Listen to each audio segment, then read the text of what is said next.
그래서 등압팽창을 먼저 얘기를 해볼게요.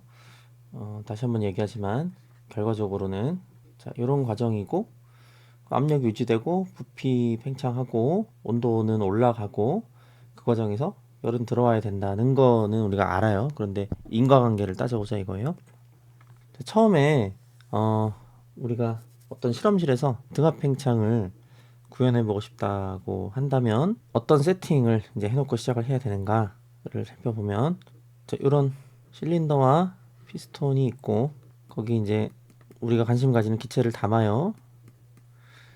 바깥은 P0이겠는데 대기압이겠는데 내가 원하는 이제 시작하고 싶은 기압이 있을 거라고요. 그게 꼭 대기압이란 보장은 없죠.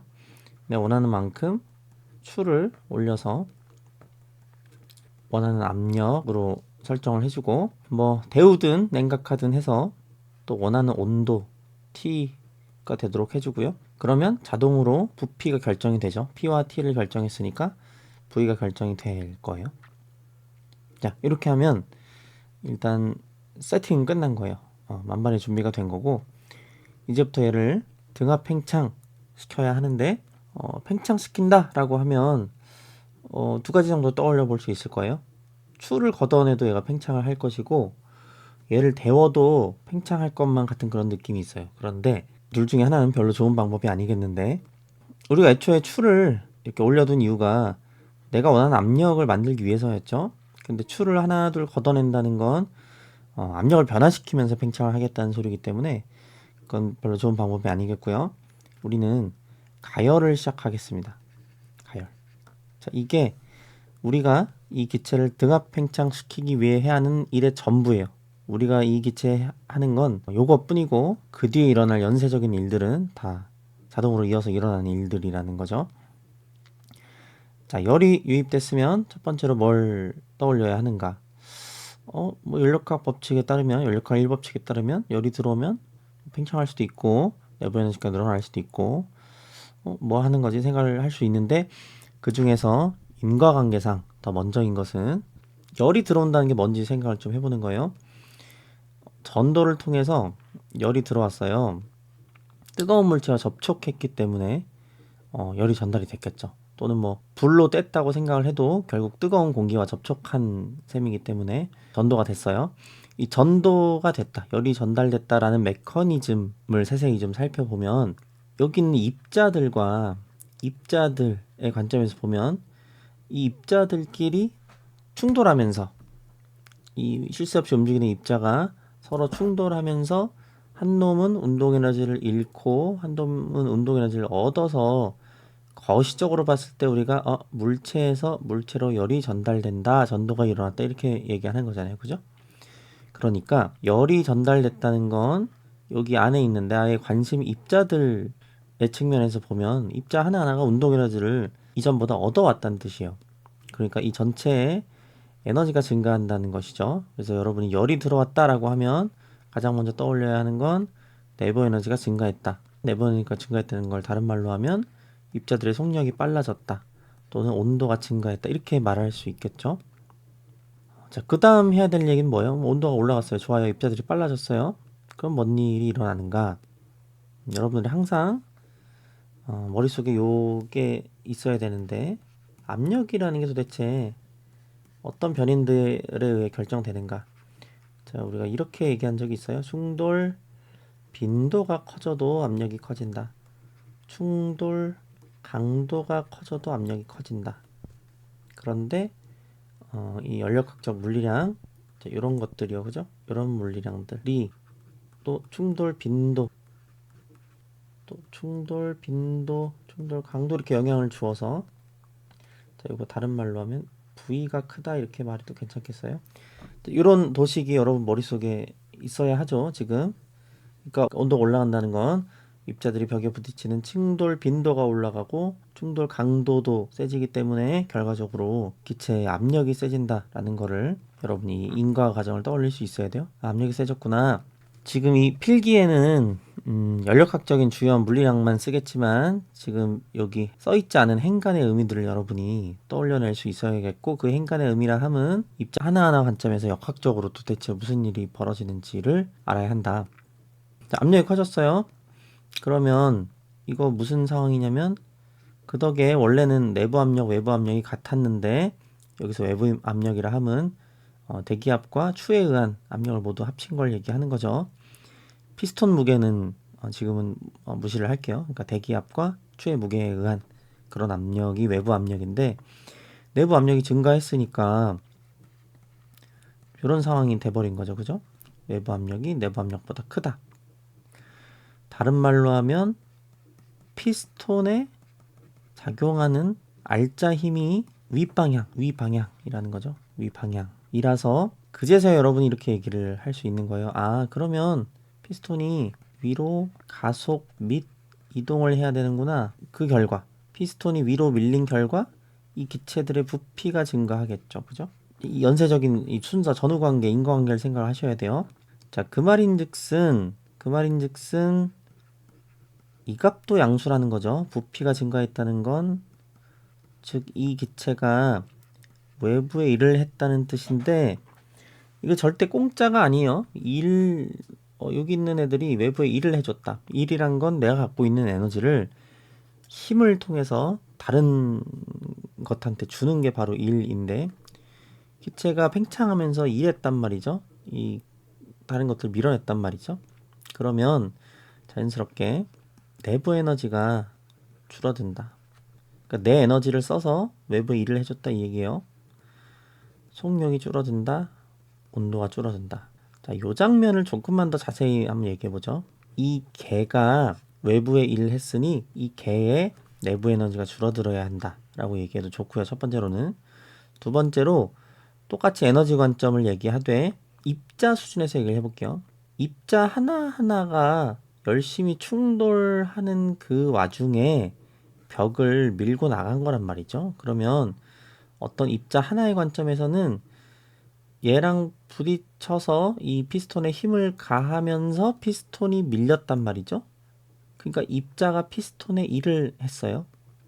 그러면 입자는 일하고 나면 자신의 운동 에너지를 잃어야 하죠. 자신의 운동 에너지를 까먹으면서 외부에 일을 해주는 거란 말이에요. 에너지 보존에 의하면 공짜는 없어요. 그러니까 입자 한 개 한 개의 운동 에너지가 감소한다는 건 즉 이 개의 내부 에너지가 감소하는 거다 이렇게 생각할 수가 있겠죠. 그죠? 또 다른 설명을 좀 해보자면 여전히 입자 수준에서 얘기를 하는 건데, 이제 에너지 관점이 아니고 충돌 전 속력, 충돌 후 속력에 대해서 좀 생각을 해보자고요. 우리가 질량이 압도적으로 큰, 이 경우에 입자에 비하면 이 피스톤은 거의 질량이 무한한 그런 존재라고 생각해도 좋겠는데, 이런 벽이 가만히 있을 때 입자가 다가와서 충돌하면 입사한 속력 그대로 튕겨 나온단 말이에요. 또는 입자가 자신에게 마주오는 벽과 충돌하면 입자는 충돌 후 속력이 더 빨라질 거예요. 반대로 멀어지고 있는 벽과 충돌하면 뒤로 후퇴 중인 벽에 충돌한다 라고 생각해도 좋고요. 입자가 충돌한 결과 벽이 뒤로 밀렸다라고 생각해도 좋아요. 그런 상황이면 오히려 입자가 입사하기 전보다 속력이 느려지는 그런 일이 생기겠죠. 그런 식으로 생각을, 여러 측면으로 생각을 할 수 있었으면 좋겠어요. 자, 피스톤이 위로 이동하면서 부피가 커지고 내부 에너지가 감소했다. 온도가 감소했다. 좋아요. 그 다음에 할 수 있는 얘기가 있나요? 부피가 변했다. 온도가 변했다. 그러면 우리가 여기 도식에서 확인할 수 있듯이 부피가 증가해서이기도 하겠고 온도가 감소이기도 하겠는데, 이 두 가지 변인에 의해서 압력이 다시 감소하는 그런 변화를 보이겠죠. 부피가 커졌으니 충돌 빈도는 줄어들고 온도가 낮아졌으니 속력이 느려졌으니 충돌 빈도가 줄고 충돌 강도가 줄어서 결과적으로 압력이 줄어드는 그런 일이 생기겠죠.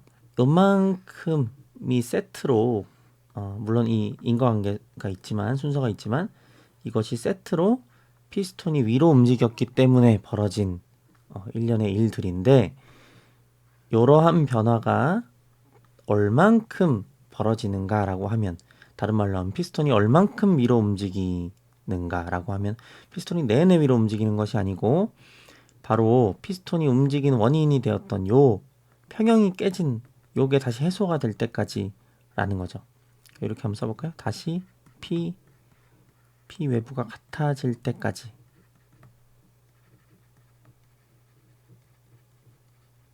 피스톤이 이동하고, 그러니까 다른 말로 하면 그만큼만 부피가 커지고 그만큼만 온도가 딱 내려가서 압력이 최초 올라간 것만큼 떨어져서 다시 평형이 올 때까지 이런 일이 벌어진다 그거예요. 자, 그랬다면 이제 P와 P 외부가 다시 같아질 거고, 특히나 우리가 처음에 세팅해놨던 그 값으로 다시 돌아온다는 거죠. 그래서 우리가 등압 팽창이라고 생각하지만, 거시로 볼 때 등압 팽창이지만 이 세부적인 과정을 보면 압력이 일시적으로 아주 조금이라도 올라갔다가 다시 돌아오는 그런 일이 반복되면서 피스톤이 위로 올라가고 팽창한다는 것이죠. 우리가 여기서 언급했듯이 다시 요게 돌아올 때까지 압력이 떨어진다 그 얘기죠. 요거랑 요거랑 딱 상쇄돼서 압력 변화는 없어요. 그런데 온도에 대해서도, 요거에 대해서도 비슷한 얘기를 할 수 있나? 온도가 올라가는 장면이 있고 온도가 다시 떨어지는 장면이 있어요. 근데 이 P가 그랬듯 올라간 만큼 떨어진다면 온도 변화는 없다 이렇게 말할 수 있겠는데, 또는 올라간 양은 크고 떨어진 양은 작다라고 하면 결과적으로 온도는 올라간다 이렇게 말할 수 있겠고, 올라간 양은 적은데 떨어진 양은 많다라고 하면 결과적으로 온도가 떨어진다라고 생각할 수 있겠어요. 셋 중에 도대체 뭐냐, 온도가 그래서 결과적으로 올라가는 거냐 그대로인 거냐 떨어지는 거냐를 생각해 보면 결과는 안단 말이죠. 그래프를 보면 P분의 NKT를 생각해 보면 원래 상태가 더 온도가 낮은 상태고 나중 상태가 온도가 높은 상태예요. 그러면 결과적으로 온도가 올라가는구나, 이 양이 더 크고 이 양이 더 적구나 라고 생각할 수가 있겠는데, 그거는 결과론적인 설명이고요. 이 우리가 살펴봤던 이 세세한 과정 메커니즘에서도 이 값은 크고 이 값은 작아요 라는 거를 좀 논증을 해보자고요. 어디서 그 힌트를 찾을 수 있냐면 바로 앞서 얘기한 요 값과 요 값이 같다, 압력이 올라간 정도와 압력이 떨어진 정도가 같다는 것으로부터 알 수 있는데, 압력이 올라갔던 것은 순전히 요런 이유 때문이었죠. 온도가 올라갔기 때문에 압력이 올라간 것이었는데, 같은 만큼 압력이 떨어진 건 이번에 온도 떨어진 것만의 기여는 아니고 부피가 커진 것의 기여도 있단 말이죠.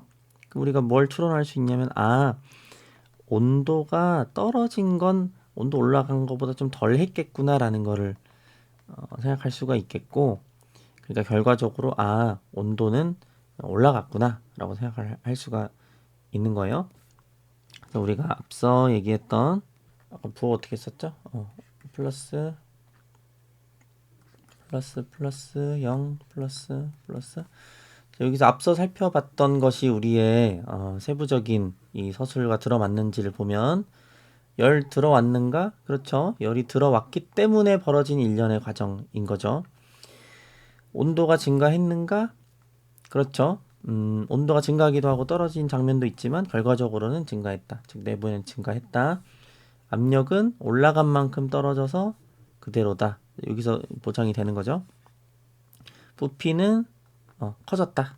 그러니까 외부에 일을 했다라는 것이 이렇게 세부적으로 살펴본 과정에서도 이해가 될 수 있다는 거.